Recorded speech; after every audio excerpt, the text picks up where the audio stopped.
पण ह्या उत्तरात सगळ्या अपेक्षा भंग केलेल्या आहेत। एक तर मला त्या धरणात उडी टाकावं लागेल, नाही तर तुम्हाला तरी टाकावं लागेल।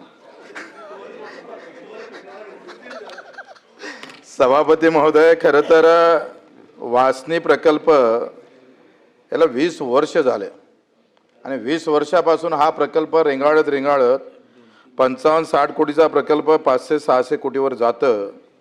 हे जबाबदारी कोणाला घेणार? द्या लागेल। न्यायालयाच्या फक्त कारणामुळे जर हा प्रकल्प थांबत असेल, त्याचं काम थांबत असेल, तर ते आपण तातडीनं सुरू केलं पाहिजे। जलद गती न्यायालयात नेता येईल काय याचंही आम्ही उत्तर देतोय, तुमच्याकडून अपेक्षित आहे।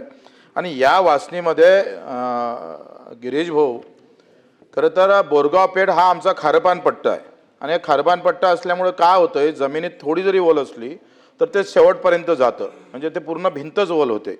आता त्या जमिनीचा दोष आहे, म्हणून बोरगाव पेठ हे पुनर्वसनमध्ये घ्यावं नियामक मंडळाचा ठरावही झाला। आता काय झालंय, राजुरा असेल, दोनही पुनर्वसनचा विषय आहे आणि याच्यात पुढाकार घेणं गरजेचं आहे।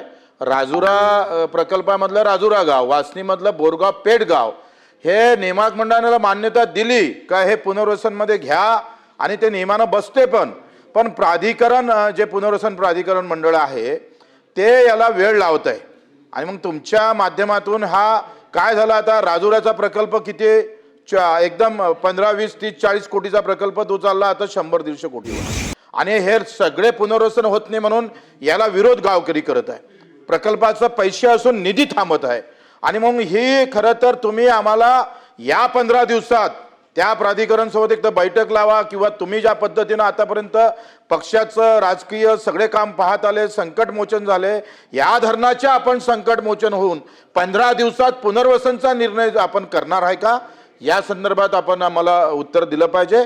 दुसरं 2-3 नवनवीन घडामोडी पाहण्यासाठी स्टार महाराष्ट्र न्यूजला सबस्क्राइब करा आणि ताज्या बातम्यांचे अपडेट मिळवण्यासाठी बेल आयकॉनला प्रेस करा आणि परिपूर्ण बातमी बरोबर रहा, इतरांपेक्षा एक पाऊल पुढे।